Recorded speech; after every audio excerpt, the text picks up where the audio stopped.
Om Bhadram Karnebhi Shrinuyama Deva Bhadram Pashyemakshabhiryajatraha Sthirairangai Stuštuvagum Sastanubhihi Vyashema Devahitam Yadayuh Swasti na Indro Vriddhashravah Swasti na Pusha Vishwavedah Swasti nastarksho Arishtanemihi Swasti no Brihaspatir Dadhatu Om Shanti Shanti Shanti. So we were studying the 4th chapter of the Mandukya Karika, and we're going to start the 79th Karika. Is that right? 79th Karika? Yes. abhūtābhiniveśāddhi sadṛśe tatpravartate vastvabhāvaṃ sa budhvaiva niḥsaṃgaṃ vinivartate. Translation: since owing to a belief in the existence of unrealities, consciousness engages itself in things that are equally so, it is unreal. Therefore, when one has the realization of the absence of objects, consciousness becomes unattached and turns back. All right. Remember the example of the Princess of Kashi. The Princess of Kashi, the example I gave yesterday, the story. So the Princess of Kashi did not exist as anything apart from that prince, and yet he thought of the Princess of Kashi as having a separate existence, and then it is desirable, and then I'll be unhappy unless I get the Princess of Kashi. So this is what is being said here. abhūtābhiniveśāddhi.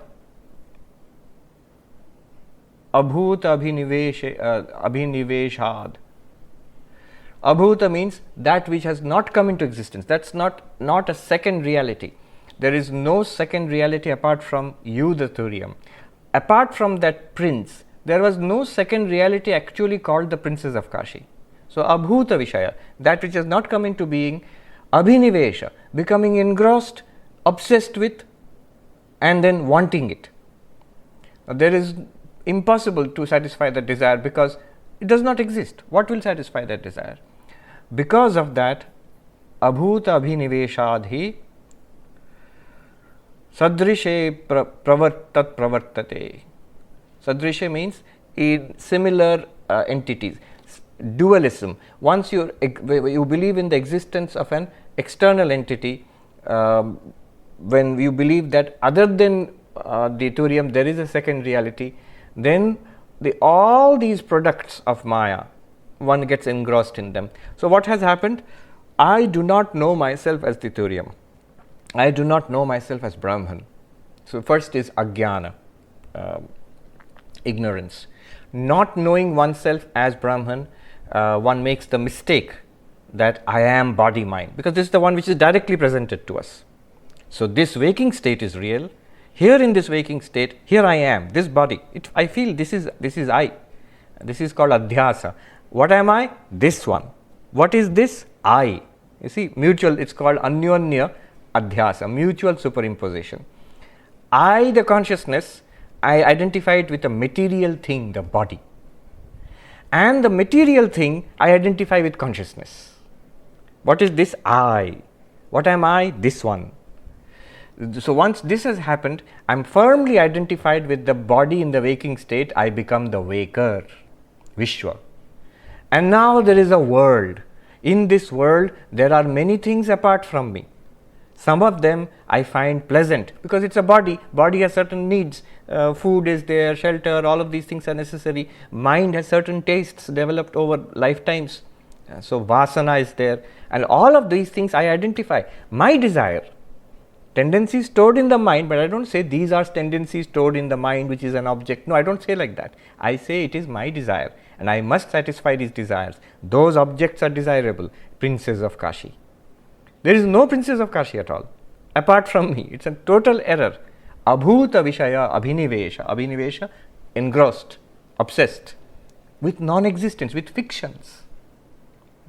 Not just desire, opposite also. This is terrible, this is to be, I am afraid of it. Here is a lion chasing me through the plains of Africa, I must climb the tree. Non-existent lion chasing non-existent, Swami means that particular body in the dream, non-existent, and climbing non-existent tree. If Gaudapada says this, I will say he is crazy. But we experience it every night. In our dreams, such a similar thing comes. Gaudapada is just extending it one step further and saying that in the waking state also this is what is happening.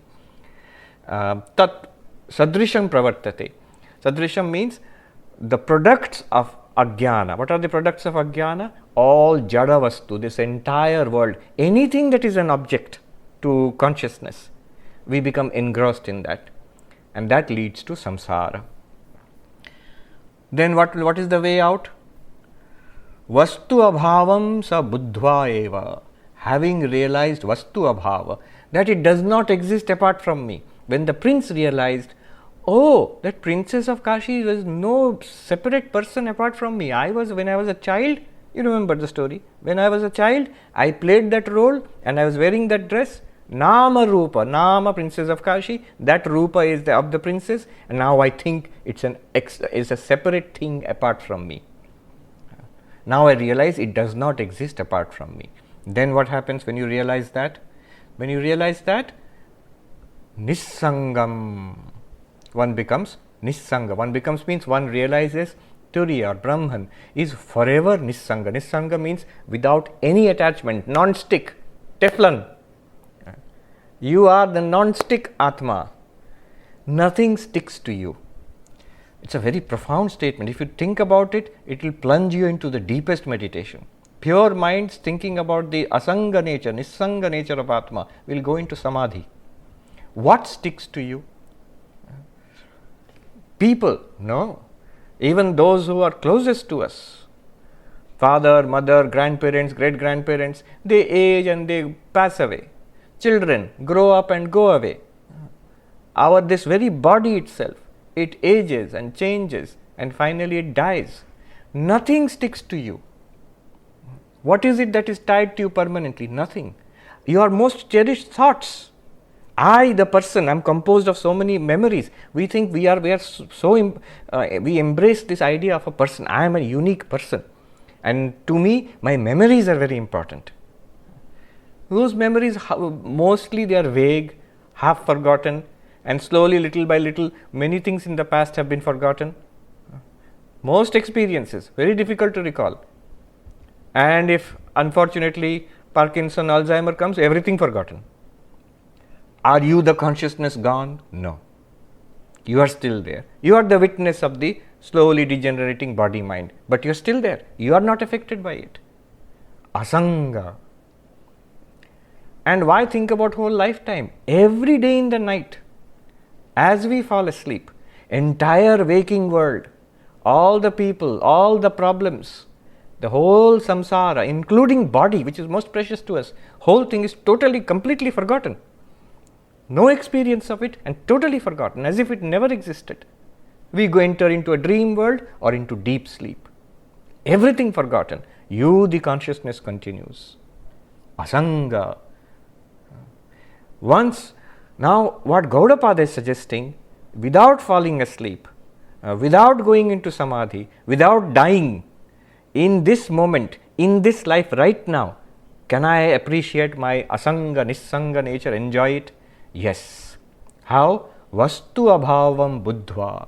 When you realize everything here, is there one thing here which is apart from me? Is it a separate entity apart from me? Just like every entity in the dream is not apart from the dreamer's mind. Similarly, every entity in the waking state.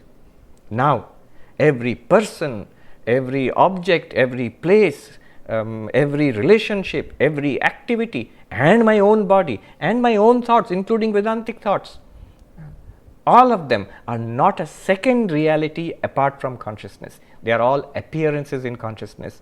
They have no existence apart from consciousness. They are consciousness with names and forms. And I am that consciousness. This makes you asanga. Asanga or niścalā, non-attached, does not mean there are two entities and somehow you have to cut the link between them, then you will be non-attached.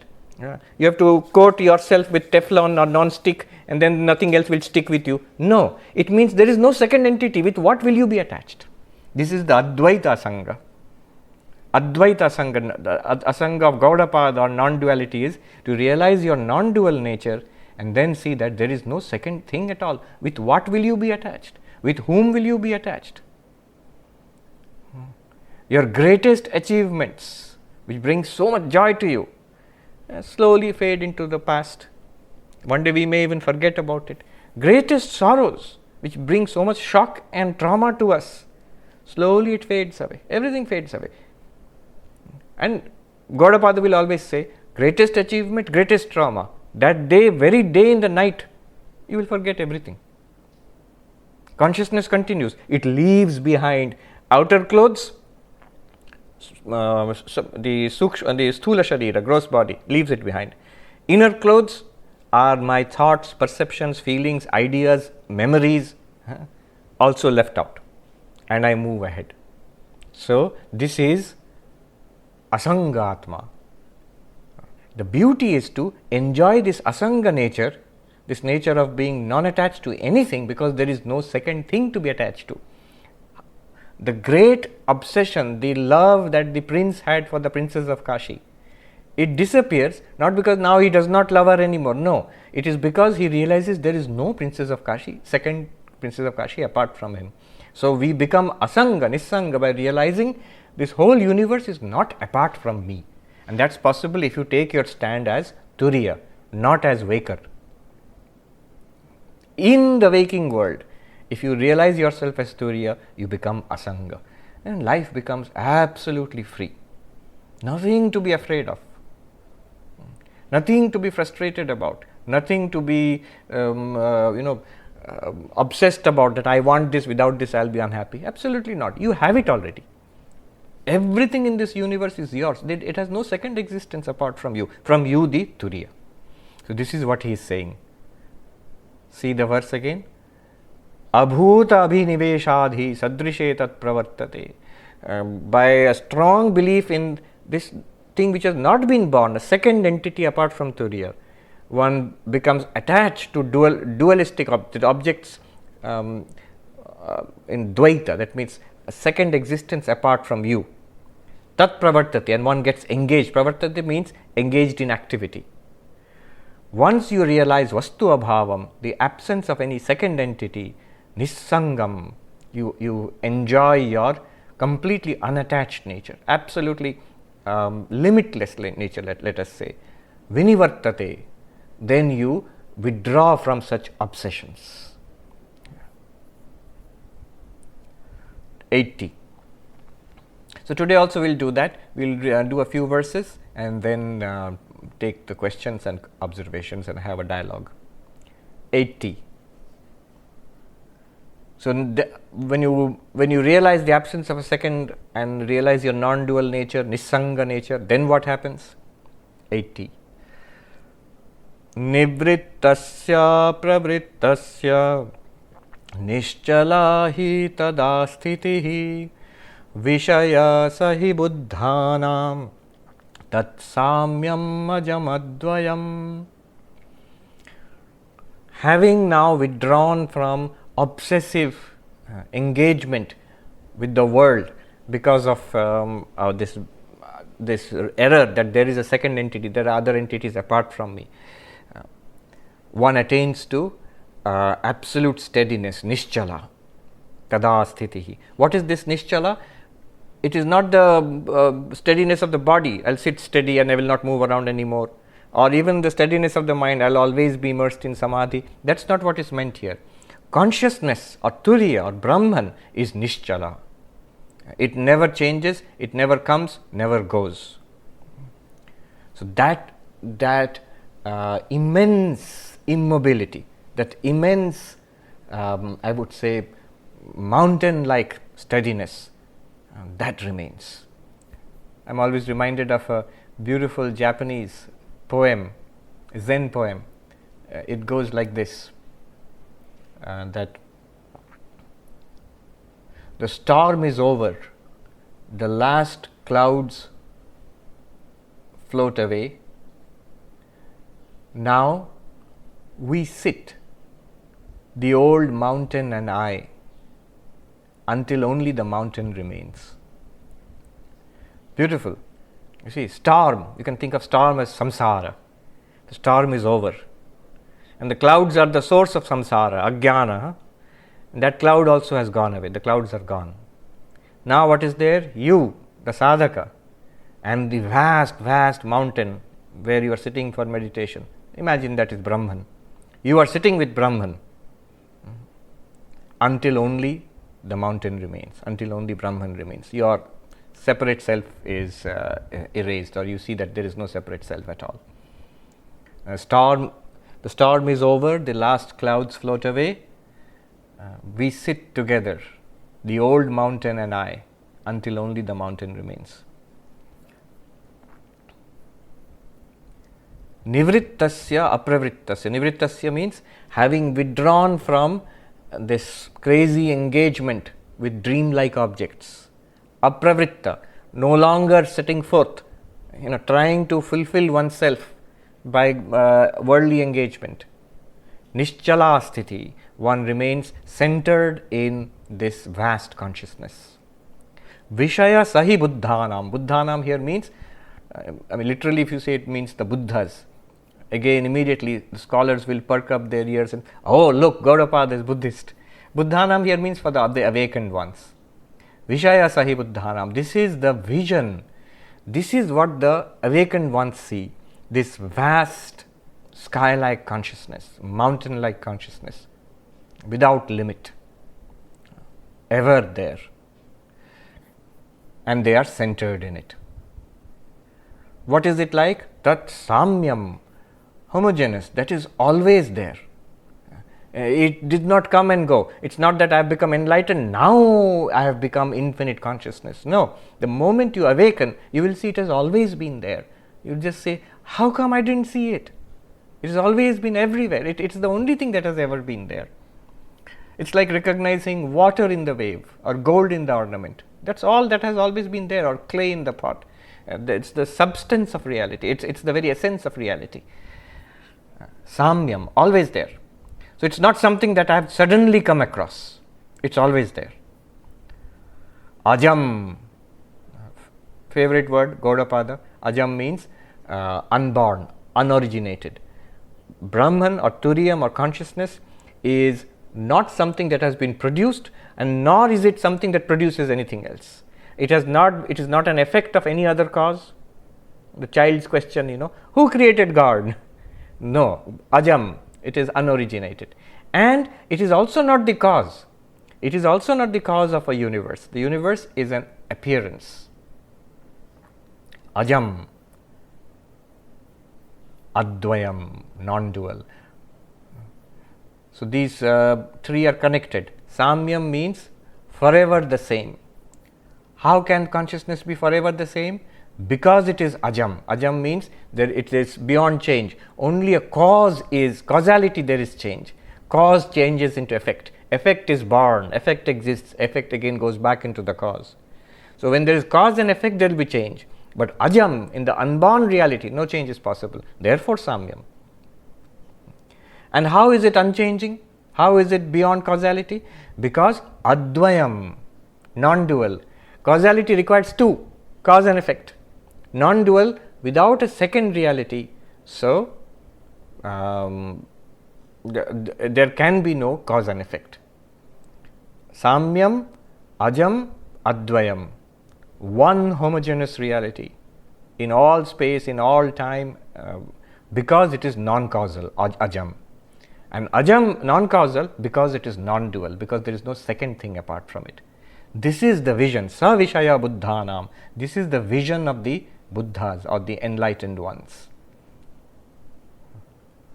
Notice, it's not that suddenly you will burn, there will be a burst of radiance or something like that, and that's it, the whole world will disappear. No, not like that.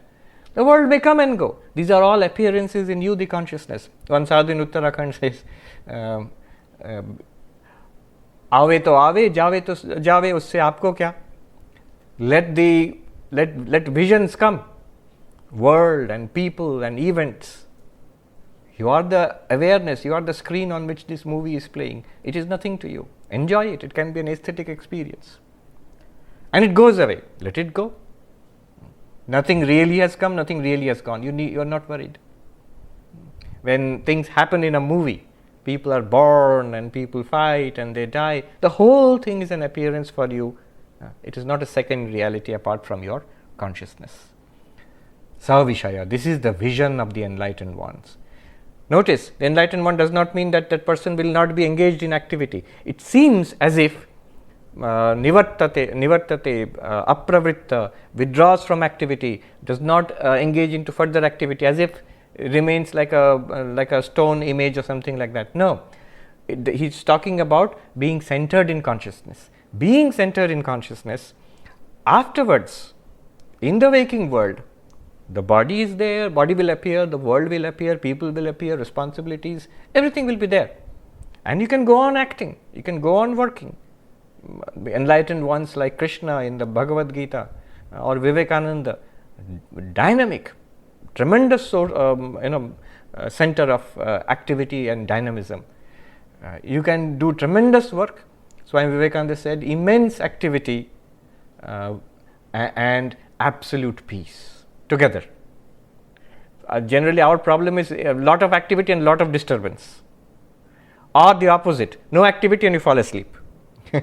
Swami Vivekananda says, absolutely centered in total peace, and yet externally can be tremendously active. One more verse, let us do.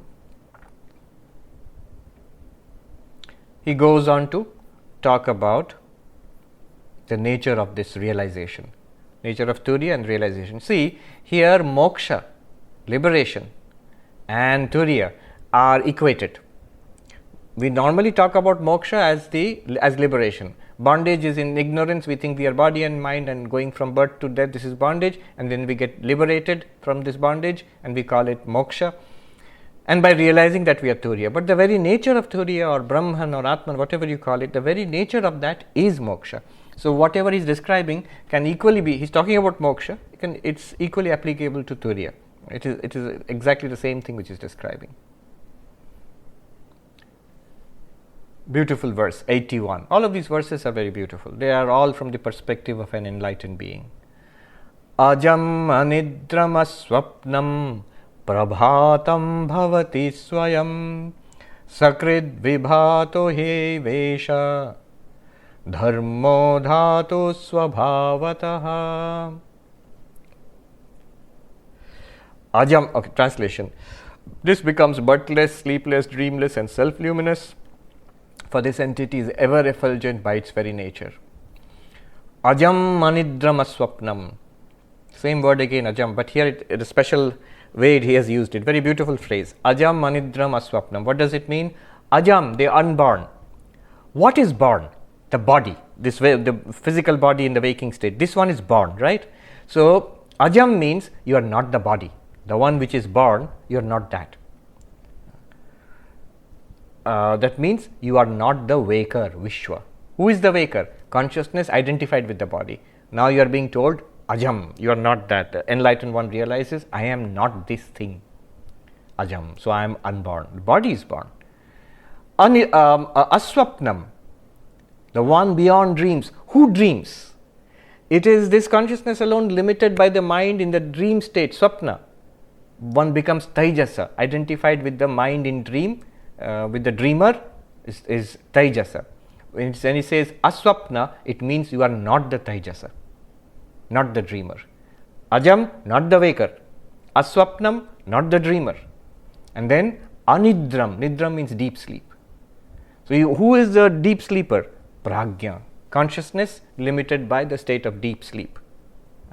I was in deep sleep, I did not know anything. You are not even that. So your consciousness, which is a witness of waking, dreaming, deep sleep, but not limited to any of them, not identified with any of them. And therefore this one phrase, very beautiful phrase, you see, Ajam anidram asvapnaṃ. What does it mean? You are not the waker. Vishwa. You are not the dreamer, Tejasa. You are not the deep sleeper, Pragya. Then who are you? Turiyam, the witness consciousness. And he uses a beautiful word for witness consciousness. You see? Prabhātaṃ. Prabhātaṃ means dawn, the breaking of morning. Literally it means consciousness, a vast consciousness. So just like the first burst of light which dispels darkness, that is Prabhātaṃ. Your name is Prabhātaṃ. Prabhātaṃ, that means Prabhāta is also a name actually for many people in India. So Prabhātaṃ means dawn, it means pure consciousness. You are not the waker, not the dreamer, not the deep sleeper. You are consciousness itself, Prabhātaṃ. And Prabhātaṃ bhavati svayam. One becomes, or one realizes that one is this pure consciousness, not waker, dreamer, deep sleeper. Ajamanidramasvapnaṃ Prabhātaṃ bhavati svayam. What is the nature of this consciousness? sakṛdvibhāto hyevaiṣa. Sakṛdvibhāto, ever shining. A flash of lightning, but imagine an infinite flash of lightning, blazing all the time. I've quoted Aurobindo earlier. Imagine the whole sky like a mass of light. Diviva chakshur, like the whole, as if it's a mass of light, and it's an eye, an immortal eye. And his language, Aurobindo's language, the world drowned in the white radiance of an immortal gaze. What powerful language! The world drowned in the white radiance of an immortal gaze. What is that immortal gaze? Consciousness, Prabhātaṃ, you, the Turiyam.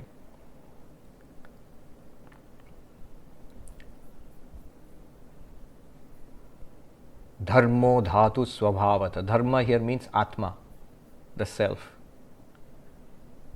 Not dharma, here it means the self, the Atman. Dhātusvabhāvataḥ, by its very nature. So it doesn't become, it was not that you were a body earlier, now you have become vast consciousness. No, you always were dhātusvabhāvataḥ, by the very nature of the Atman. So what is by the nature of the Atman? You are pure consciousness, unchanging, eternal, unlimited awareness. This is what you are right now. Right now. By your very nature. So what is not consciousness by nature? The mind is not consciousness by nature. It has borrowed its consciousness from the Atman, from Turiya, from you. And that's why the mind feels conscious now, lit up. Thoughts, feelings, emotions, ideas, memories, they all feel lit up by consciousness. And from the mind, the sensory system borrows consciousness. So when you see something right now, when you hear something, the seeing and hearing also feels like conscious events. And from the sensory system, the body feels conscious. So you feel conscious extending all around the body. Wherever the nervous system is active, you feel consciousness. So body is actually borrowed. It's not dhātusvabhāvaṃ. It's not the nature of the body to be conscious. It is borrowed consciousness from the sensory system. It's not the nature of the sensory system to be conscious also. It is borrowed consciousness from the mind. How do you know? When the body dies or is in coma, there doesn't seem to be any consciousness there. So consciousness seems to come into the body and then leave the body. So it is borrowed from the mind, and the mind borrows it from Turiyam, from you, the consciousness. So only you have consciousness as dhātusvabhāvaṃ, as the very nature of your reality. Your reality itself is consciousness. Okay.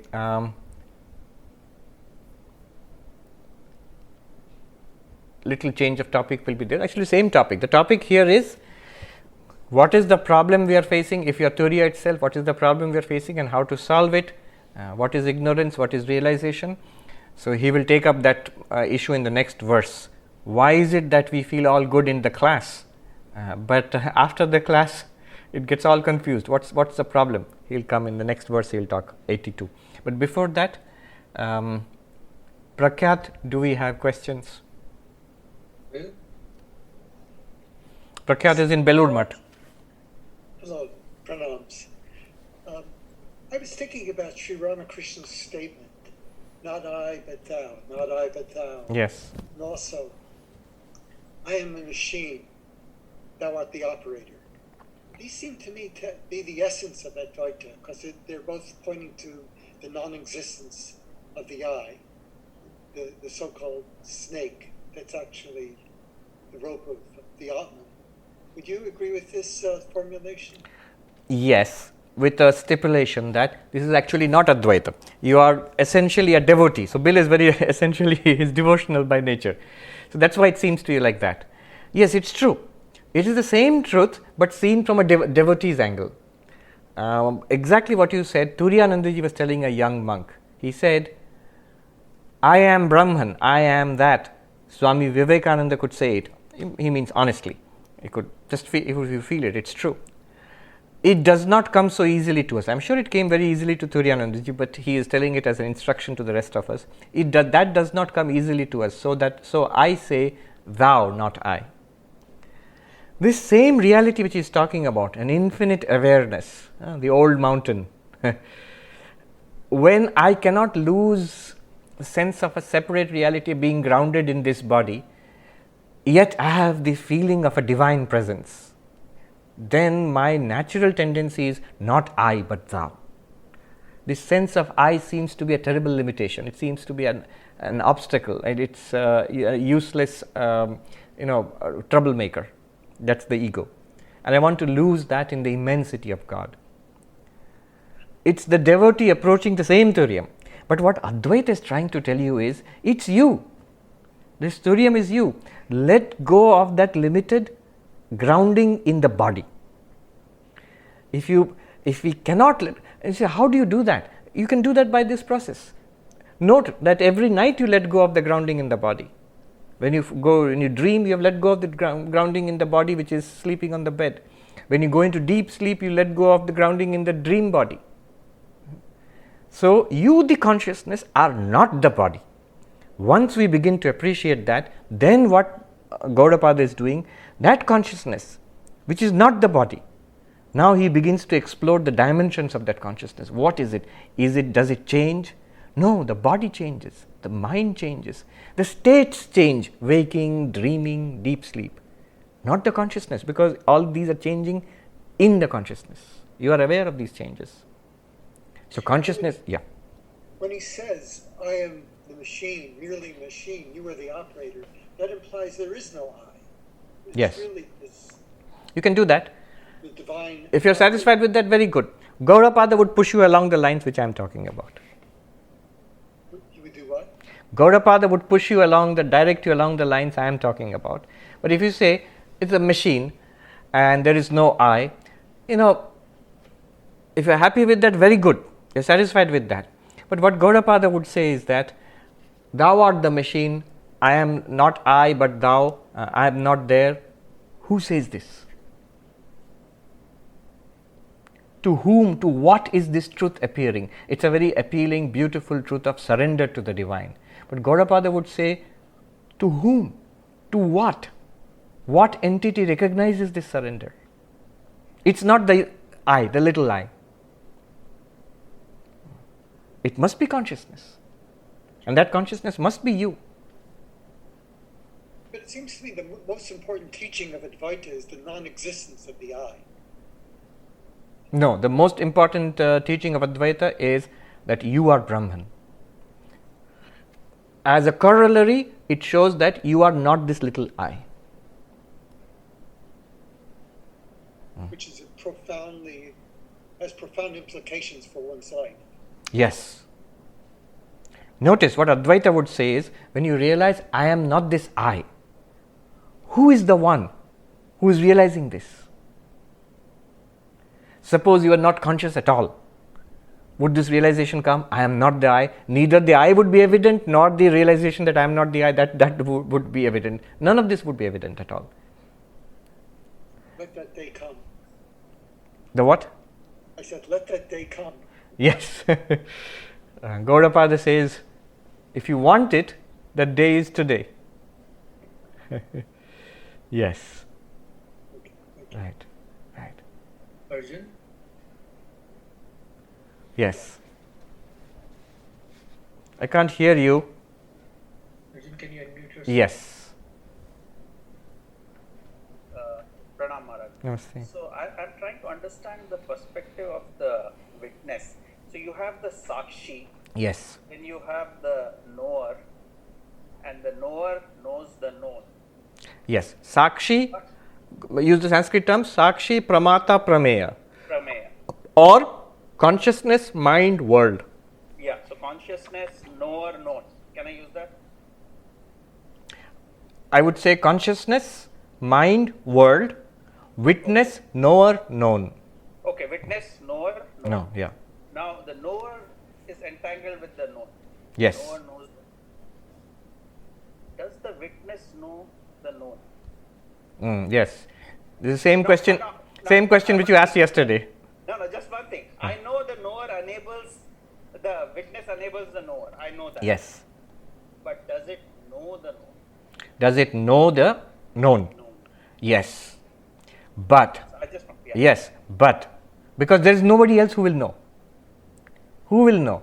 So, no, witness does not know, the mind knows, only in a certain technical sense. It's just like asking. So, I'm trying to be careful here to see that you get the right sense of the teaching. Right. That's very subtle. That's It's why a very I'm subtle trying to point. get it. You are asking, after knowing everything about astronomy and how the sun reflects off the moon and the moonlight illumines the earth, now you are asking, I understand the sunlight comes and reflects from the moon and then we call it moonlight and then the moonlight shines on the earth, but I am asking, does the sun illumine the earth at night? Does the sun illumine the earth at night? What will you say? You will say, in conventional way, it's not, we don't say that the sun will illumine the earth at night. We say moon illumines the earth at night. But actually, it is the sun which is illumining the earth at night. Yeah. But in this example, Maharaj, when you are using the sun, it's more of an enablement. Yes. But I am talking not about enablement, I am clear. Yes. I am talking about awareness. Is the sun aware of the earth? Right. But if you say yes, if you say that who is aware, is the sakshi aware of the known, I will say yes. Why? If I ask you, does the knower know the known? You will say yes. Then I will ask you, who is the knower? Apparently it is the mind. Really, it is the sakshi. Yeah, so that's where my confusion. When you say aham brahmasmi, what does it mean? I, the jiva, am really Brahman. What is the teaching?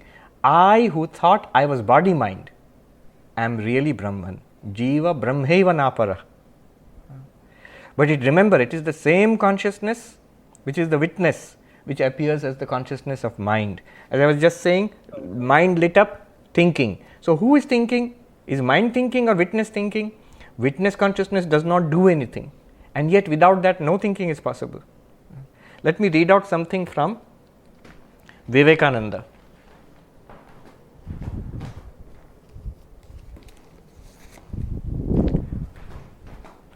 So, this is something that Bill actually pointed out yesterday. He was saying that this is a beautiful collection, Living at the Source, the yoga teachings of Vivekananda.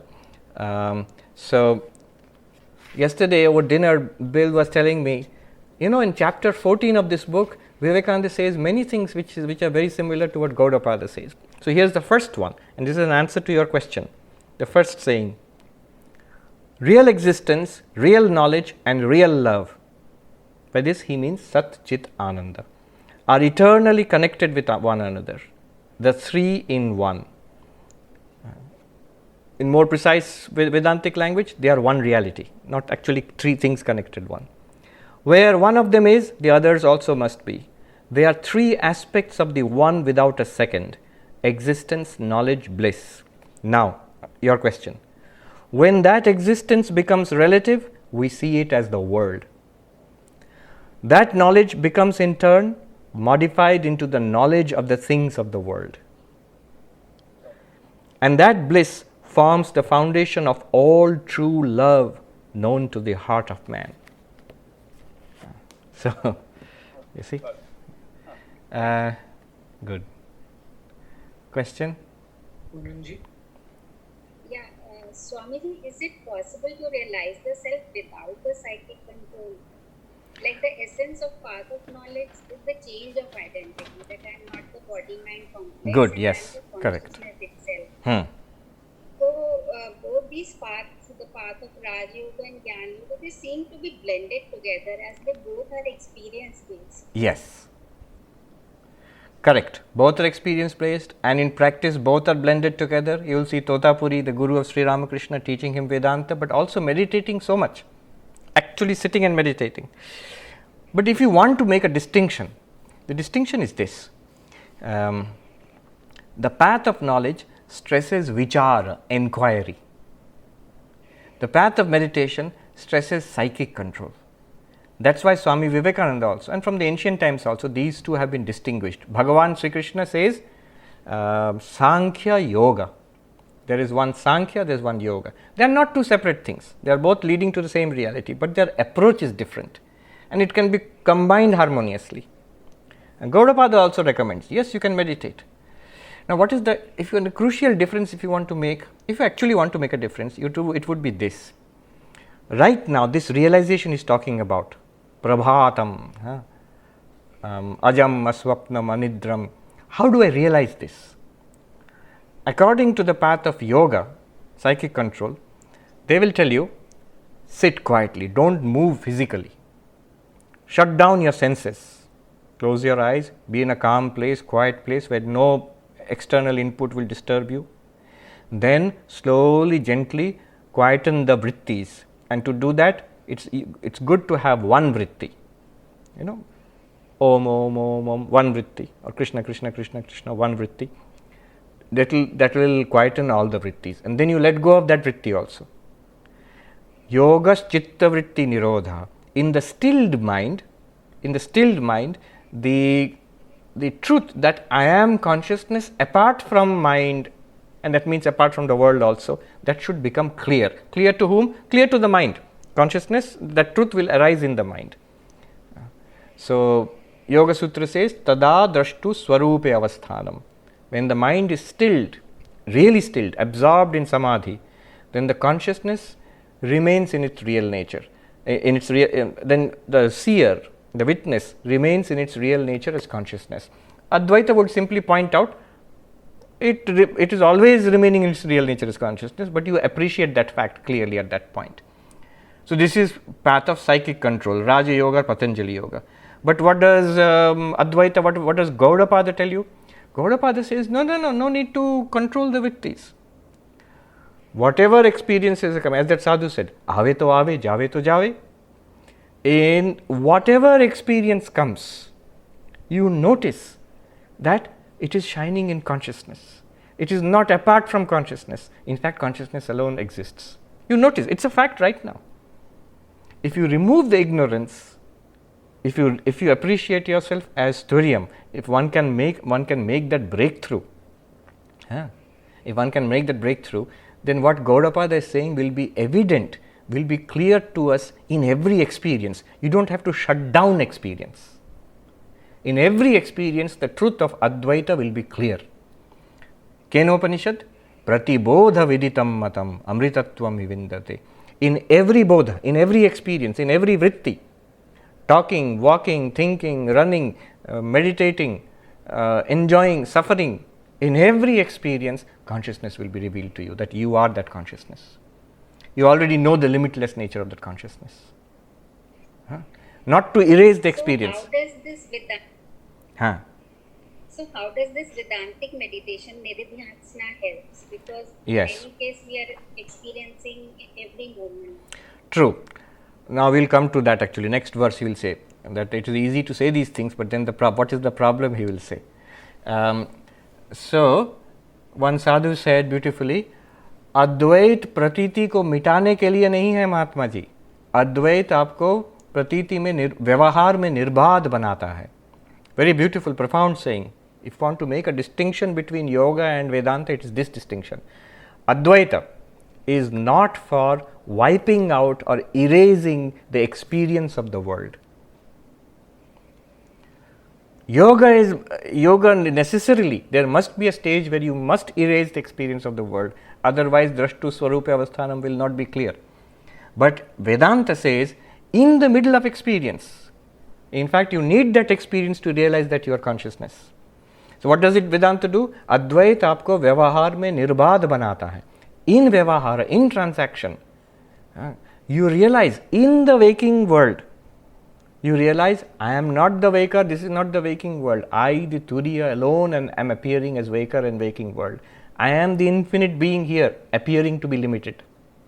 There is not one thing in this world which is other than me, not one person who is other than me. Absolutely, not brotherhood or sisterhood, identity, complete oneness. So this is what Advaita teaches you or shows you. But the difference is this. So humorously, I remember one sadhu I met in Gangotri, very young sadhu. I think Shiva Harigiri, I forget his name. A very Nepali sadhu, young sadhu. He was meditating a lot. So once I spoke with him, we would speak once in a while. Once I spoke with him and I said, what are you trying to do? He said, I'm practicing Patanjali yoga, trying to get samadhi. Sampragyata samadhi or sampragyata samadhi. And he says, once I actually came close to it, but I got scared. He was telling me in Hindi. He got up from it, asana, and ran away in fear. And now he has been trying for the last few years to get that, but is not getting close to it also. So that's what he's saying. So I asked him, you know my tendency, I asked him, Aapko Vedanta kaisa lagta hai? What do you think about Vedanta? So his answer is very instructive. His mind is a yogi's mind. So his answer is, in Hindi I'll tell you and then translate. Vedanta, he said, Vedanta ठीक है, लेकिन बहुत बात करते हैं, अनुभूति नहीं है उनके पास. He said, Vedanta is okay, but they talk a lot. They don't have the experience. So this, I need a particular experience. Then only I will be spiritual. What Vedanta is telling you, if you have the knowledge, if you remove the ignorance, if you realize yourself as Turiyam, every experience is a spiritual experience. If you take a cup of tea also, it's a spiritual experience, as much as sitting in samadhi. It's a very radical thing to say, but Advaita Vedanta will say that. It is true.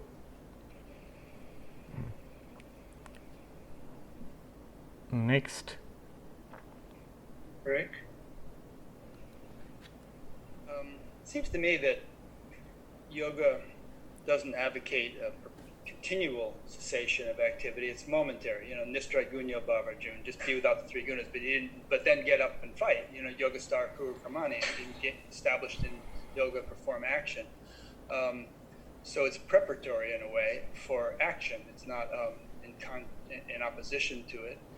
And it also seems to me that yoga and Advaita are complementary in the sense that if the mind is agitated, then the understanding won't be as readily available that Advaita provides. Whereas if the mind is kind of habitually more serene or settled, then it's more easy to grasp the concepts of Advaita. So it seems to me they're just like two legs of one table or two tools to accomplish a task. Well, yes, you're right. But remember, the interpretation you gave of the Bhagavad Gita is a very Vedantic interpretation. When I'm speaking about yoga, I'm speaking about Patanjali's yoga. So Patanjali's yoga regards the ultimate reality to be dualistic. Consciousness and the material universe. Prakriti and Purusha. And the purpose is, the point is to see yourself as separate from material universe. So it is not very friendly to action. Converting yoga into action requires a Vedantic basis.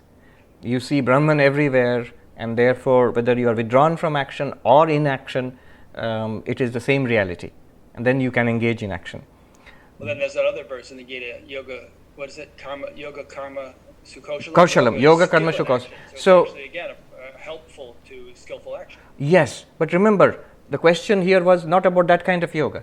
The word yoga is vast in the Gita. So yoga karma sukoshalam refers to karma yoga, where you engage in action dedicated to God, and it has a purificatory effect on the mind. So that's the interpretation of traditional Vedanta. But the question here was about meditation. So Patanjali yoga. Patanjali yoga would certainly not agree with yoga karma sukoshalam. In fact, one thing it is inimical to is actually external activity. Patanjali yoga. You cannot meditate if you don't sit down in asana. in a particular posture. So that I'm again and again saying, when I say yoga, I meant Patanjali yoga. Otherwise, if you take a general view of yoga, even Advaita is a kind of yoga, Jnana yoga. Devotion is a kind of yoga, Bhakti yoga. And yoga is skill in action, Karma yoga. So there are all kinds of yoga. But going back to your original statement, yes. So meditation is, one should not be misled by what I said. Meditation is blended with knowledge and is a support to knowledge. Is it a dispensable support? Not unless you are extraordinary.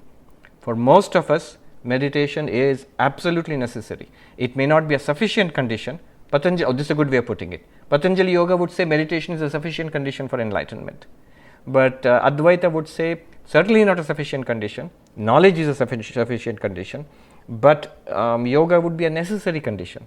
Meditation would be a necessary condition. Yeah, and it's not something you do all day, just like you don't eat all day or sleep all day. It's just part of your day, which balances all with the other things. Absolutely. And that kind of meditation is always most welcome and necessary for Advaitic knowledge. Yes, that's right. Yeah. So I often tend to stress the philosophical differences between the systems. One should keep that in mind. Any other question? Yes, Swamiji. Yes. This is Girish.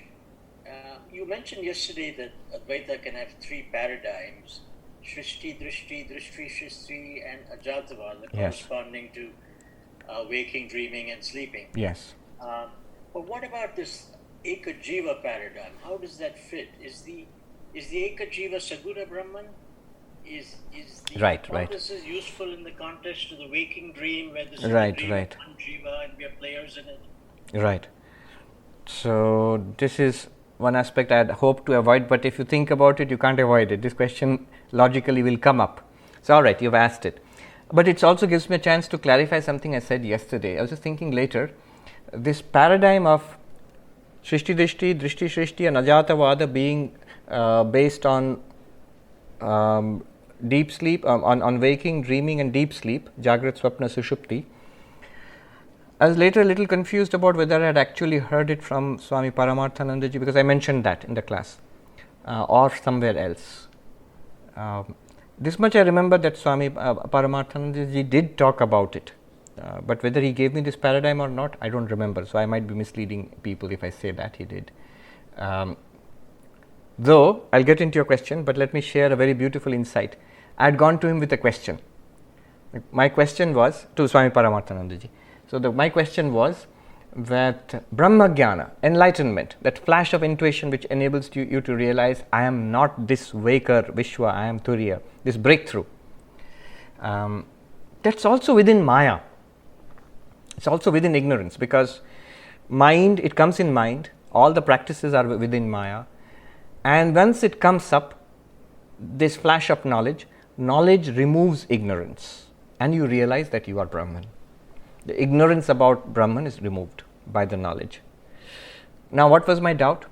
My doubt was that Maya is the cause of this, is the material cause of the entire universe, including my mind and including the flash of intuition which will come up also.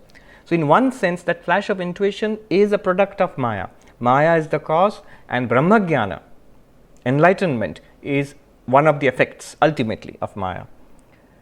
And yet that cause, that effect, Brahma Jnana, destroys the cause, Ajnana or Maya. The ignorance is removed by the enlightenment, which is also a product of that ignorance. Are you with me so far? Now, what is the problem? The problem is, effect cannot destroy the cause. You might as well say, can a pot destroy the clay it is made of? No. Can a wave destroy the water it is made of? No. What is, in Vedantic or in Sankhya terms, what is creation and destruction? Emergence of the effect from the cause is creation, and going back of the effect into the cause is destruction. Pot comes, we call it creation. Pot breaks and back to clay, we call it destruction. Wave comes up, we say it has come from the water. Material cause water, and the effect is wave. And the wave goes back into the water form, wave form is lost, we say it has gone back to the cause. So going back to cause is destruction.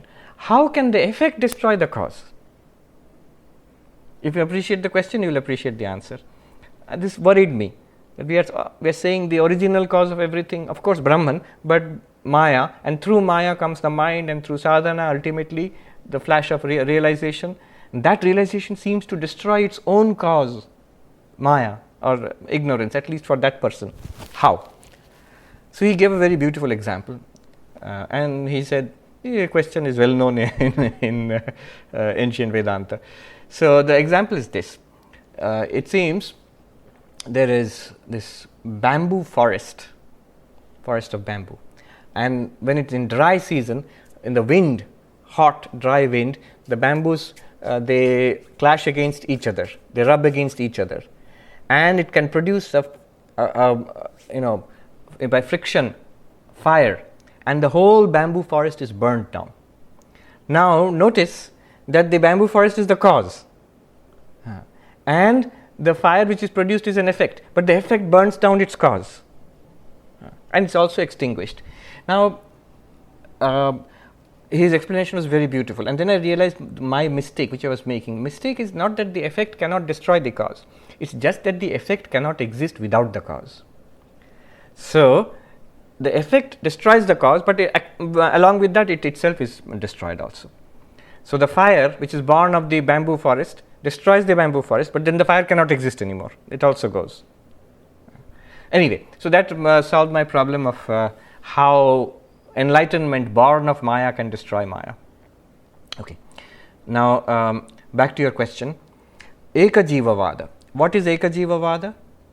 Only one jiva exists. If you think about it, in your dream, when you see so many people and animals and birds, actually how many are there? When you wake up, what would you say? Did I see a world full of many people and plants and animals? No. I was the only one there. I appeared as many. I appeared as myself in the dream and plus many other jivas. But those jivas were not jivas, they were my imagination. In your dream, in our dreams, we are all Eka Jiva. We are one being. Now, if you push Gaudapada's way of explaining Advaita, doesn't it lead to Eka Jiva? That in this world right now, if the waking world and the dream world are similar, same paradigm, then isn't it true that there is only one jiva? Everything that appears to the mind of that one jiva. And the mind itself is an appearance in pure consciousness, which is Turiya. It's just that that jiva does not know itself as Turiya. It's like a person who is in the middle of his own dream and can wake up. And similarly, this one jiva will one day wake up and realize, I am Turiya. But there is nobody else. There is nobody else. Rest of us, all of us, we are dreams of that jiva. So this is Eka Jiva Vada. Is this, you say, who is that jiva? It's you. Swamiji, which one of us? There are 62 of us in the Zoom and you are also there, 63. Whoever you are, it is you. You are that one jiva. Now you can see that it's basically a methodology, a paradigm for you to practice Advaita. Now you said, is it true or not? Is that really there's one jiva? And the answer will be, what is ultimately true in Advaita? In Advaita ultimately it's true that only Turiya is there. So this Eka Jiva Vada would also be a paradigm, a kind of algorithm for you to process your sadhana through. But this Eka Jiva Vada, it follows from Drishti Shrishti Vada. Do you see the connection? Srishti Drishti Vada, world exists and then I come and see it, that necessarily implies many jivas. As we common sense approach to the world, we think there are many beings, like we think we are all different beings. This is Srishti Drishti Vada, based on the waking state paradigm. But based on the dream paradigm, you have Drishti Srishti Vada, which is an idealistic view of life. That if you pursue it, if you push it a little further logically, it leads straight to Eka Jiva Vada. That is, in Western philosophy, it's called solipsism, one knower. Yes. But what is the role of Ishvara or Saguna Brahman in this? Then Ishvara is also a figment of that Eka Jiva's imagination. There is only one jiva who ultimately realizes that I am Turiya, and that's it, it's over. Whereas the role played by the Eka Jiva is somewhat similar to the role played by Ishvara in the Bahujivas model. The world seems to be a dream of Ishvara or Hiranyagarbha, and we are all part of it. But if you say, I am that Hiranyagarbha, and this world is like my dream, then it becomes Eka Jiva Vada. Though it's a very honored model, not the main model, but honored model in Advaita Vedanta. In fact, in one place, Madhusudan Saraswati says, Eka Jiva Vada eva mukhya siddhanta. This is the prime axiom, conclusion of Advaita Vedanta. But it's just something not suitable. It seems too crazy for most of us. It can be a good model of practice for a radical Advaitin. There was one Advaitin who lived about 600 years ago, Prakashananda Saraswati. He wrote this book, Vedanta Siddhanta Muktavali. Vedanta Siddhanta Muktavali. It's been translated. And there he strongly advocates Drishti Shrishti Vada and I think Eka Jiva Vada also. It's a much shorter way of practice actually. It's very easy to dismiss the world if you are honestly an Eka Jiva Vadin. Yeah. All right. Let's hold on the questions. Let's make a little more progress. Next verse is very important. It addresses the problem. Why is there a problem in Advaita Vedanta? Why aren't we making progress? Why is it that things are good in the class, even if we understand it, but they don't seem to work when we face the world outside? 82.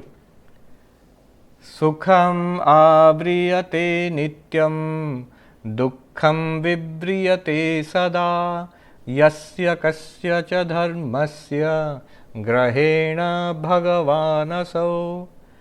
Because of the passion for any object, whatever it be, the Lord becomes ever covered up easily, and He is at all times uncovered with difficulty. Right. See, one big advantage of Advaita Vedanta is, or one attraction of Advaita Vedanta is that it seems to be instantaneous. I realize I'm Turiya and it's done. Yes. Oh, that's much better than putting in lifetime after lifetime. Krishna says in Bhagavad Gita, one practices lifetime after lifetime and evolves spiritually, and in the final life one realizes, one sees Vasudeva is everything, and so on and so forth. That seems like an awfully long journey. Instantaneous realization, wonderful. So that's one attraction. The other great attraction is it seems effortless, just by knowledge. I will attend a few classes, I will realize I am Brahman, and that's it. Everything is done. And all these poor people meditating and doing puja, going to temples and taking pilgrimages, and morning, evening, getting up early, fasting, Ekadashi, and so many things people are doing. Hard, year after year, decade after decade, maybe lifetime after lifetime. All of that I can get in an instant.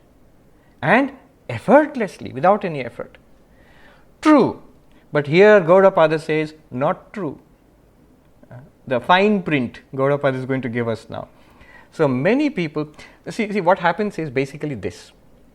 Even after the study of Vedanta, the world keeps on appearing to us. If it were like my dream, Africa, lion chasing me.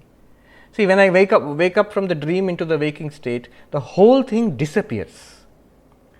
Not only I know it is false, it also disappears. Whereas, when you wake up from the dream of ignorance and realize you are Brahman, this world will not disappear. The waking world will appear to you, and the waking body will appear to you, mind will appear to you, memories will appear to you, and all the people will appear to you. That all will become Turiya? No. They will appear as they were appearing. Eyes will see form, ears will hear sound, nose will smell, tongue will taste, same things will appear externally and internally in your mind also. You only realize that they are all appearances in the reality which is Turiya, which is clear to you. But the problem is not only it appears that way. The world, the people, children, husband, wife, they will treat you not as Turiya. They will not say, oh, you have realized, no, now from now on you are Turiya, we are worthy of respect. No, they will treat you as Vishwa, as the waker, as they were treating you throughout your life. Everybody, husband, wife, mother, father, children. And children will not say, oh, mummy, now I will be very careful with you, now you are Turiya. No, mummy is the same mummy. So, the word boss will treat you just like that, not with any more respect because you are Turiya now. So, the world will behave with you in the same way. Even if I realize that it is a dream, the lion in the dream will keep on chasing the Swami. So, it will not, like the story of Shankaracharya who climbed the tree, it's just a story. And when elephant was chasing and the king asked him, if you are Brahman and the elephant is Brahman and all is Brahman, why did you climb the tree? And the funny answer was that, oh king, you know that I am Brahman, you know that the elephant is Brahman, I also know that, but does the elephant know it? So, the elephant of the world does not know that it is Brahman or Turiyam. It will behave with you just as it has been, and your own tendencies are there lifetime after lifetime. So, what will happen is, as we come into the waking world, we will start very soon behaving as if it is real and as if I am Vishwa, not Turiya. We will start behaving as if we are Vishwa. We will start feeling as if we are Vishwa. And then slowly what happens, that knowledge which is gathered in Mandukya class, that even that clarity which is gathered, all this I am saying that some clarity is there already. This clarity also becomes occluded, eclipsed. He says grahena. If you see, grahena means actually seeing or experiencing external objects. When you see that, but another meaning of graha is eclipse. It occludes, it hides, it covers up as it were your understanding of Vedanta. This I am talking about us, we are not talking about Jivan Mukta, the enlightened one. So, in our case what happens, this is the problem, and that is why we will have some kind of understanding of Turiya, Mandukya, but our behavior will be of Vishwa, the waker. And you will notice all the problems are Vishwa problems, not Vishwa means waker's problems, not Turiya problems. Turiya has no problem. And therefore, you will see all the questions which come. Some are philosophical questions, but many of the practical questions will come. But you will see always, but Swamiji, and problem will come. You will see, if you see what is the problem, you will see it's a problem of Vishwa. It comes only when you take the Vishwa identity as real, not as an appearance. If you take it as real, then the problems of Vishwa also will become real. And it's very natural. It's very natural because it feels so real. Even a cinema, which you see, some kind of scary movie if you see, but children start crying in the movie. Even if they understand it's a cinema, you get affected. People scream in fear. Or if it's a tragedy, you will weep. Although you know it's a movie. Very soon, if it's a skillfully done, well-directed movie with good special effects, you will be absorbed in it. Knowing well, at least in the background of your mind, it's a movie, but you still cry when there is a tragedy. You scream in horror if there is a ghost. These things, it affects. Now, it's just a movie, and you know it's a movie. It is still affecting you. Imagine if we are not very clear whether this is a movie or reality, and not just it's on the screen. 5 senses are engaged. You see and you hear and you smell and you taste and you touch. And everybody here is behaving as if this is real, not as a movie. Then how much we will be affected by it? How much we will be affected by it? It's like this. Suppose now they are making movies even more realistic. It seems that if you sit in the chair, some movie hall is there, that when the car is there on the screen, the chair will also move. You will feel. Not only you will see it, not only you hear it, but it will also move like a simulator. And if there is the character is smelling a flower, there will be a little nozzle in the chair which will squirt a little perfume. So when the character is smelling, you will also smell the flower. And maybe little more 3D, these virtual realities are there, but it becomes even more vivid. Suppose you enter such a well-made, such a high-tech movie, And you are seeing, you cannot see the hall anymore. You cannot see your own body. You can only see the virtual world. And when you look, the body also will be a virtual body. Hands will be moving, that's also a virtual hand you're moving. You cannot see your own body at all. Not only that, suppose you cannot hear anything in the hall, only what is supplied to you by the movie. Suppose now you cannot touch anything, tactile. I saw, so I was taken a tour to MIT Media Labs, and some things there are confidential anyway. So I was, they had this security pass, so they took me inside the lab and nobody was there. They were showing me certain projects which are now cutting edge. One is tactile. So there are bubbles floating in the air. It's a very simple thing, but it shows the potential. So Swami tried to pop the bubble. It's just not a real bubble and only light. But when you try to pop it, there are little bursts of air which are given into your hand. So you feel actually you're popping something, you're touching something. So you can actually interact with virtual environments. Shaking hands is like somebody sitting in the West Coast and here you are in Boston in the Media Labs. You can actually shake hands. You are shaking hands with a robot hand, but that person is feeling your hand, you are feeling that person's hand. So such things are there. Now imagine, and that's they're trying to bring into not yet into commercial use, but they will try. So what was I saying? Imagine you are in that now, and the world, external world is not appearing to you at all. Now add some more thing, which is not possible in the modern technology as yet, but add some more thing. Suppose your memories are taken out. You don't remember who you are, that I am Swami Sarvapriyananda watching a virtual movie, that I forget, suppose. Now suppose the thoughts of that character, the hero, heroine, villain, whoever it is, that is now put into my mind somehow. What is the condition? That is exactly our condition right now. Naturally we'll be immersed in it, and yet at any point not a little bit of it is true. What is true? You, the experiencing consciousness, that much only is true right now. Advaita helps us to see this. So what does he say? If we take this waking experience to be a little bit real, yasya kasya cha dharmasya grahena, any entity, dharma here means any entity. So any entity, if you take it as being a real separate entity apart from consciousness, what happens? Sukhamāvriyate Bhagavan asau. So he calls Turiya Bhagavan, the glorious Lord Bhagavan, your real nature. Sukhena, very easily it gets covered over. My Turiya nature, my Brahman nature, very easily it is covered, forgotten. And only with great difficulty, dukkham vivriyate sada. Only with great difficulty does it become manifest again. Again, you have to attend many Mandukya classes before clarity comes. I became so confused by the world. Now Mandukya class, one more course of Mandukya is required to give me that clarity again. So what should we do? We should seriously study Vedanta, Shravana. Every doubt should be cleared up. Every doubt, whatever comes. Don't be afraid of asking question. Mananam. Best is if you can get to the understanding yourself. If that those little confusions, knots are untied in our own understanding by ourselves, best. Otherwise, the books are there. You will find the same questions have been asked in the books and answers are given. Ask the teacher, teachers.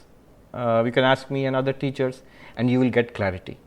But after having got all of that, nididhyasana is connects with meditation, what Rick was saying earlier.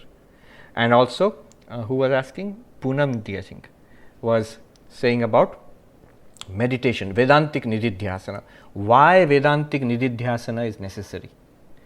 Long period of staying with it, having understood by Shravana, getting conviction by Manana. See the purpose, what is the purpose of Shravana, Manana, nididhyasana? The purpose of Shravana is to get the knowledge. I did not know, now I know. How in what way do you know? Just reading, studying, understanding, that much I know. Then Mananam, conviction. I know, but I have many doubts. That is the end of Shravanam.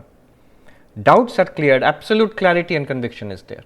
Now I know, I believe it because it seems to be true. Absolutely, there is no way out of it. It's the obvious truth.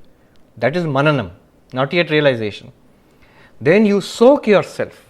Somebody said marination. When you cook something, after cooking is finished, you don't immediately take it off the fire. You put the lid on it and let it stew there, let it stay there, so that it soaks in all the masala and the spices nicely. Similarly, after Shravana Manana, long period of nididhyasana is necessary. Bhagavad Gita talks about it again and again. Wherever the mind wanders, withdraw the mind from all that. Atmanyeva vasham nayet, established in Atman. What Atman? That clarity must be there by Vedanta earlier. Otherwise, you will not know what Atman am I going to put it on. Once that clarity is there, I stay with the Atman. Na kinchidapi chintayet. Sri Krishna says, do not let the mind think of anything else. That is nididhyasana. Stay with that radiance. Stay with that vastness.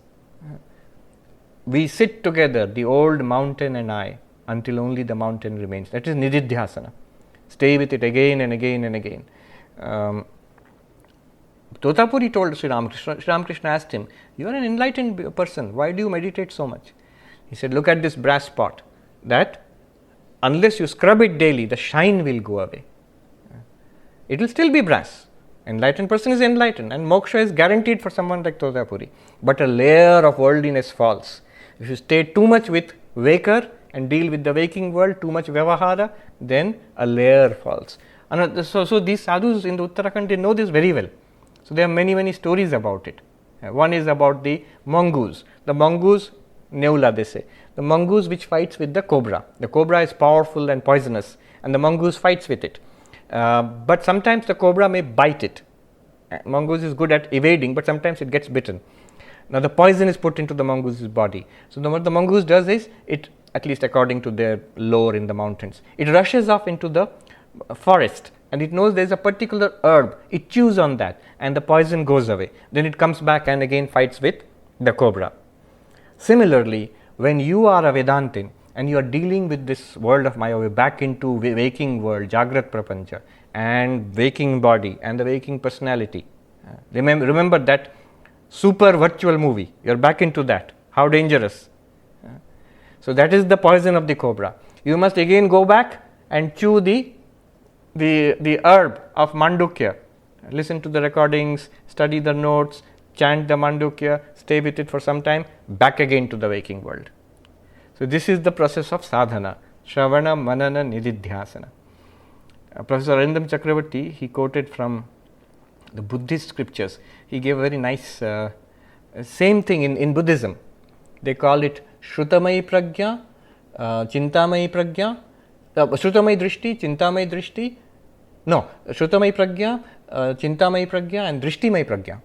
So, the wisdom that comes from Shruti by hearing, by studying. So, that itself takes a lot of effort.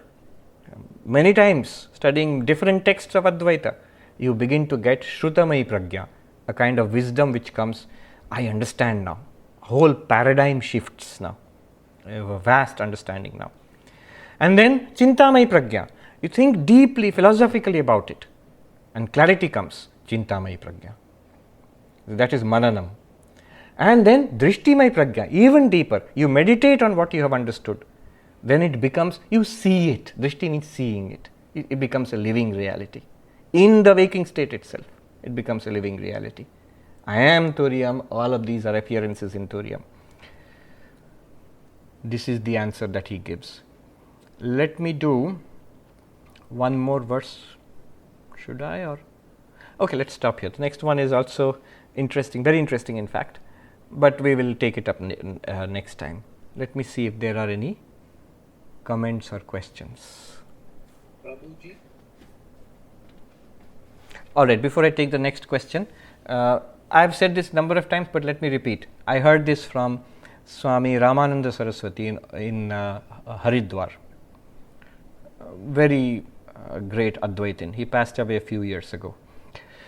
Non-dualist. So, one of the devotees, a householder devotee who had an operation, kidney transplant, came to him, and the Swami was asking, how are you now? He said, the operation is over, but I have got strict medicine and diet.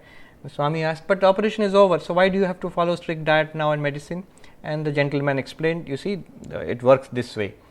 Once a new organ is put into the body, one must be very careful. Otherwise, what will happen is, the body will not accept the organ as part of itself, and the benefits from that organ will not flow, and ultimately the body will reject that organ and the organ will die. The whole thing will be a disaster, and the person may also die. Then the Swami became very excited. He looked at the rest of the monks and the devotees assembled, and he said, "Yahi hai Mahatma ji, this is the thing. This is what you have to do after Vedantic study." See, after Vedantic study, what happens is you must have intensive sadhana, meditation, japa, devotion, nishkama karma, everything for purifying the mind and guarding that knowledge which you have got. Stay with it, cultivate it. Intensive sadhana is required after Vedanta, he says. Otherwise, what will happen? This knowledge which you have gained will not be integrated with your personality. It will become, like, okay, this is some interesting thing I learned, that's all. It must become your knowledge.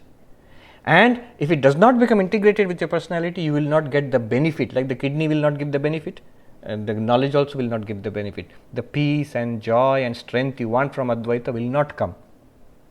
And last, like the kidney being rejected by the body, this knowledge also will be rejected by the mind, which is not cultivating this knowledge. After some time you will say, I understood at one time, but now I forgot it all. So intense sadhana, like diet and the medicines which are required after organ transplant, similarly intense sadhana is required after Mandukya transplant. Okay. Question? Babuji? Yes. Swamiji, I feel like a mongoose. I still have to go back and bite at the weed and come back. Since I was given a choice, I want to ask you this question. All the meditation and all the efforts are still mental. Yes. You're asking us, how do we get breakthrough if it is a mental phenomenon to go to something that's beyond the mental function? You may have answered this question, but yes. Still the answer simple. Yes. And it's I understand.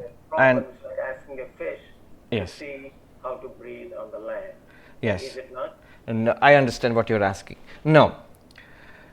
The problem is mental and the solution is mental. Remember, by your sadhana, you are not doing something to that which is beyond the mental. What is beyond the mental, beyond the physical? Turiya, pure consciousness.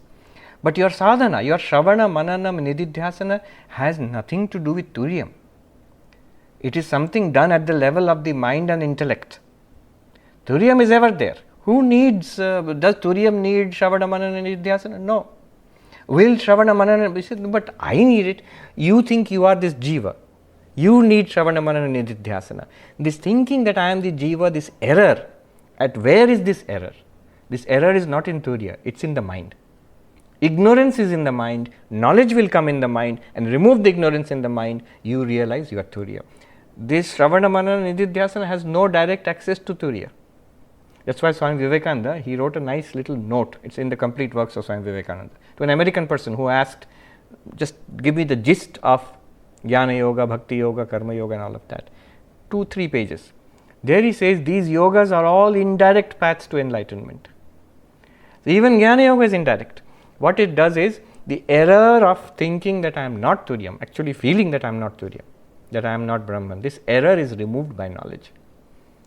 All the practices are level of mind and intellect, you are right. But all the problems are also at the level of mind and intellect. So See? how does it happen? Is it like a flash of light you're talking about? So now next is, how does enlightenment happen? Yes. 2 things are there. Is it gradual or is it a flash, if you're asking that? Both. The flash is, there is a sudden breakthrough. How will you know if I want, how do I distinguish between understanding and this actual breakthrough? The distinction will be that the actual breakthrough, the intuitive breakthrough will never go away. Even if you don't cultivate it, it will be there, fresh, constantly available all throughout. After that, there will be a clear before and after.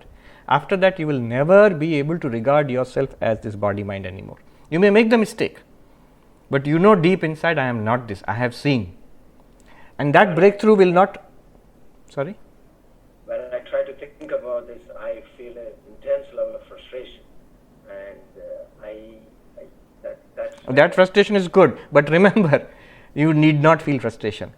If you have even a little bit of belief, and belief only, little bit of belief, little bit of understanding of Vedanta, you know that you are already Turiyam. You are as much Turiyam or Brahman as I, Swami Vivekananda, Ramana Maharshi, Sri Ramakrishna. You are that same Brahman already, without any further effort also.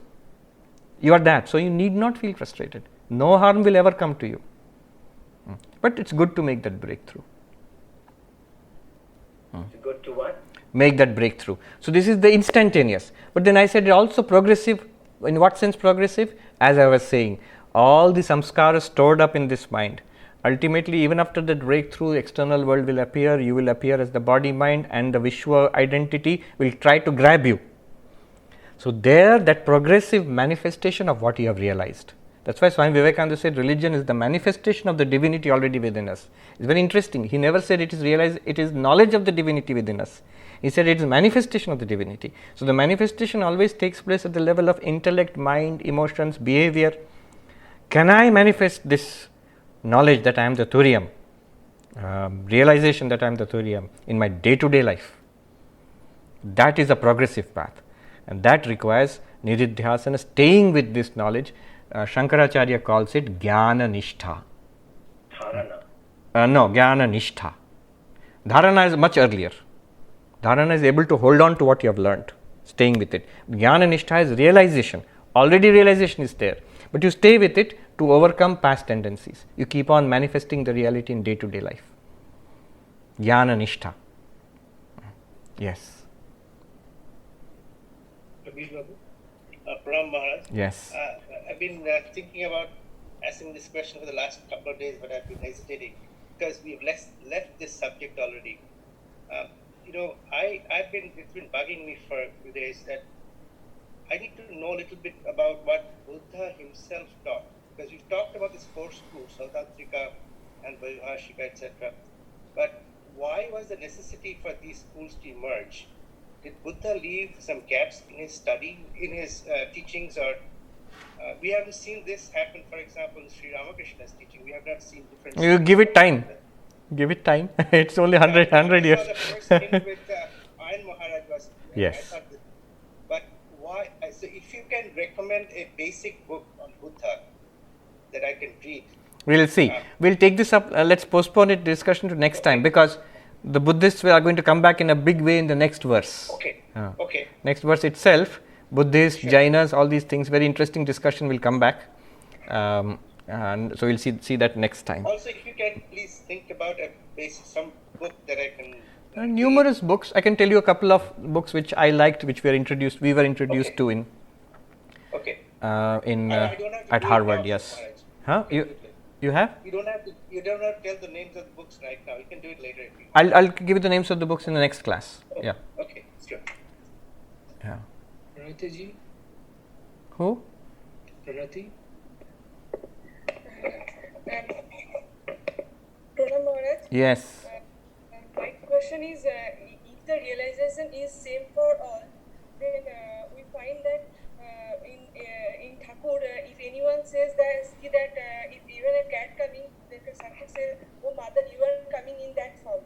But Thakur's teacher Totapuri became angry when he say someone taking up fire from his sacred fire. All right, let me stop you there. Your language, what you said is the realization is the same for all, but we never said the realization is same for all. It is realization about the same reality, but because that reality is infinite, and our approaches to that reality are also many. One may approach it through Advaita Vedanta, another one approaches it through devotion. In devotion also somebody approaches as Kali, as Krishna, or as Christ. So our mind is also involved in that realization. After all, realization is at the level of the mind. So our mind is involved in realization, and the mind is conditioned by our particular approach. Same reality. Sri Ramakrishna says the same ghat, or the same pool, and in different ghats in different places people come and collect water, and they call it differently. Item is the same, the object is the same, God is the same reality, but because of our different approaches and because of the infinite nature of God, so the realizations also will vary. So he gave the example of the chameleon. Bahurupi. In Ramakrishna says, somebody says it's yellow, somebody says it's red, somebody says it's green. Which are different colors. Somebody says it's colorless. Who is what colorless means? The jnani. So yes, so different approaches are possible. Same reality, different kinds of realization. Why? Because that reality is infinite and our minds are also different. Linda? Oh. Okay. Hi, Swami. Hello. Hi. Swamiji, something's always bothered me about this teaching.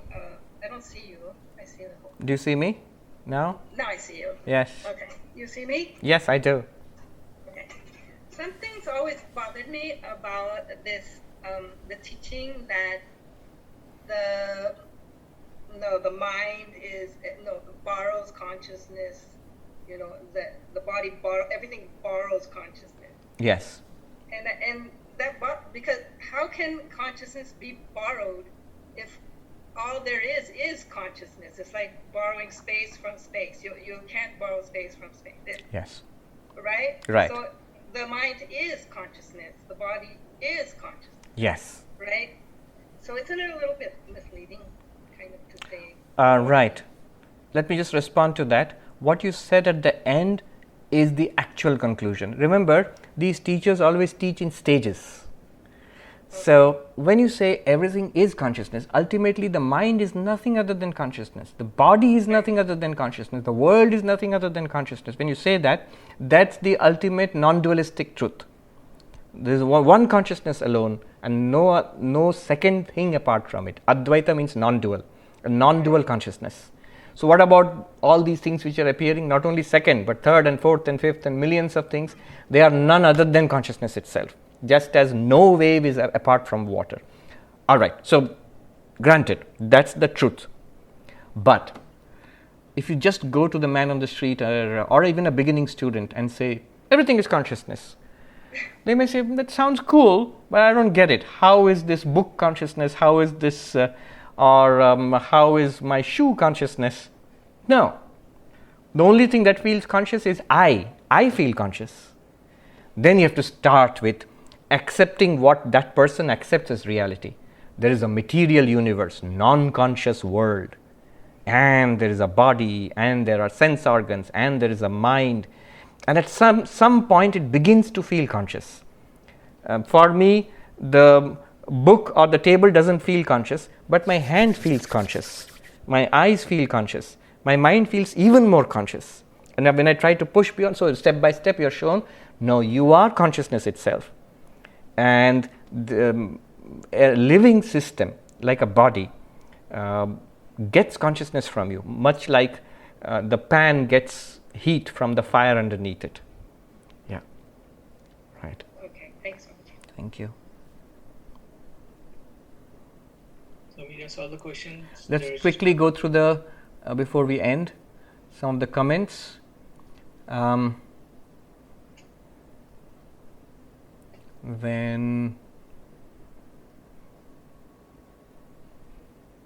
So, Ekajivavad comments are there.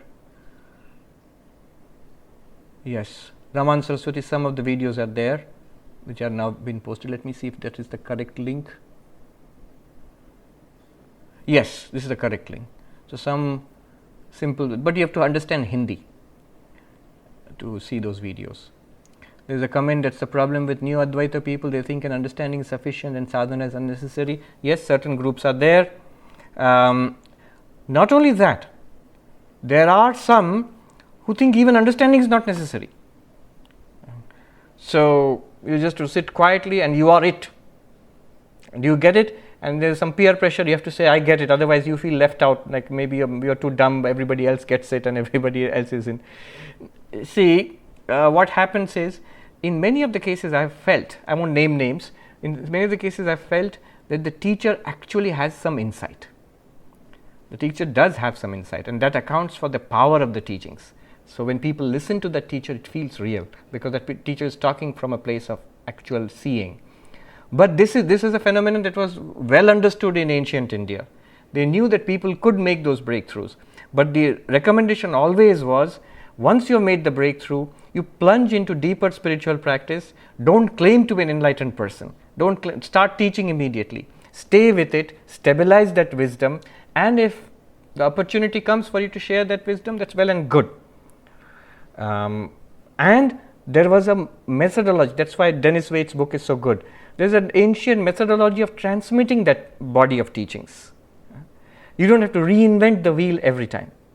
It's good to see the procedures that have been developed, the method of the 5 sheets, the drigdrishya, seer and seen, the analysis of the seer and seen, the method of waking, dreaming and deep sleep. So many multiple methodologies called prakriyas have been developed over centuries, if not millennia, and these are very good. One may work for one may work for the other. It's a good structure and paradigm which a traditional teacher will transmit to the student.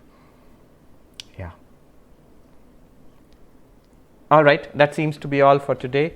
Next time some interesting verses are there, and that's for Wednesday again. All right. Om Shanti Shanti Shanti Harihi Om Tat Sat Shri Ramakrishna Arpanamastu. Take care everybody, stay safe.